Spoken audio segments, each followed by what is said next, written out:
then you moved through. You got a job. I got a job. High school. I did. I ended up getting a scholarship to play football in Kansas. All right. So I went to Kansas, and I know what you're seeing right now. Now, there was an athlete in this body at one time. All right. But I ended up going to college up in Kansas playing. I was a defensive back. An old Texas guy had no idea where in the world Kansas was to start with. You might as well have been like Dorothy going to Oz. I felt like it. When the bus dropped me off, I didn't know where I was. Coming from Third Ward, that was a real big shock for me. Right. So I ended up going there and actually stayed there only 1 year because my grades were horrible. My first semester I had a .55 GPA. Yeah, that's right. Wait, let me tell you, 2 F's, a D, and a C. There you go. That is a .55. That is, right. Right, so after the second semester, I brought it up to a 1.69, which wasn't that much better. But the bad part was I got kicked off the football team. Right. Yeah. So I had to come back.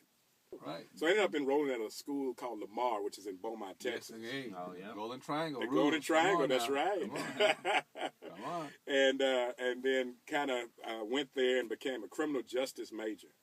Actually, I'd always wanted to be a veterinarian. Okay. I did. You took a roundabout way. Well, but see, no. But actually, it was a pit bull that changed my life. Because I volunteered at this veterinarian clinic, right? Mm-hmm. And while I was there, they said, well, listen, there's a pit bull out. He's hurt. You need to bring him back. I said, okay, no problem. So when I go out to get him, they told me in training that the animal is more afraid of you than you are of him. Right. Mm-hmm. Well, they didn't tell Red the pit bull that. Exactly. So when I got out there, I figured, so right. I went back and told the veterinarian, I said, listen, Red's not going to come back.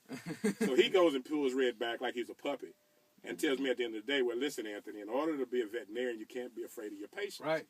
So at that point, I realized I wasn't going to be a veterinarian. All right. So we went to Lamar, and we obviously ex-vet school. Then we did what? I became a police officer. All right. Yes, wow. protecting in the big city of Beaumont? Beaumont, Texas. I love it. Yes, that's right. Protecting and serving the citizens of Beaumont, Texas. And we did that for approximately 10 years? No, 4 years. 4 years. 4 years, and I came to Houston. Okay. I came back home. All right. And I actually got in law enforcement here. Okay. And so I worked with Harris County. I did juvenile probation for a while.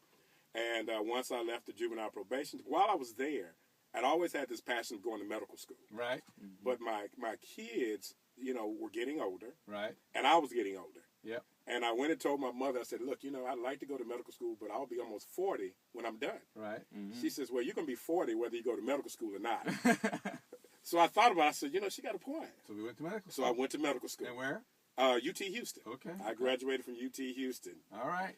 So once I did that, I actually started a company called MDI Prep, which basically helps students who have that same passion and dream. You go to medical school. Well, not just medical. We do medical, dental, or pharmacy school. Okay. And so we help students get there. And it is a process. People don't realize it is a process to get into one of those schools. It is a process, but it starts in the mind. Yeah. It really does. So, we were talking about earlier about test anxiety. Yeah. And that's one of the things that we specialize over at MDI is test anxiety because we see it at an early age. Yep. Third graders, fourth graders who are crying before their exams. Yep. And this goes all the way to college. And I'm sure you know what I'm talking about. You're a senior now, so. Oh, yeah. I've done the whole standardized tests and everything. It's a lot. It is. Give you gray hairs in the 5th grade. All right. And we're going to get back to Dr. Sutton. And the book is See It Through, Hustle for Success. Tell us what the hustle stands for. The hustle. The H in hustle is handle your business. The U is unlock your purpose. The S is step up to the plate. The T is turn your mold into penicillin. The L is leap without regrets. And the E is encourage yourself. Can't get any better than that.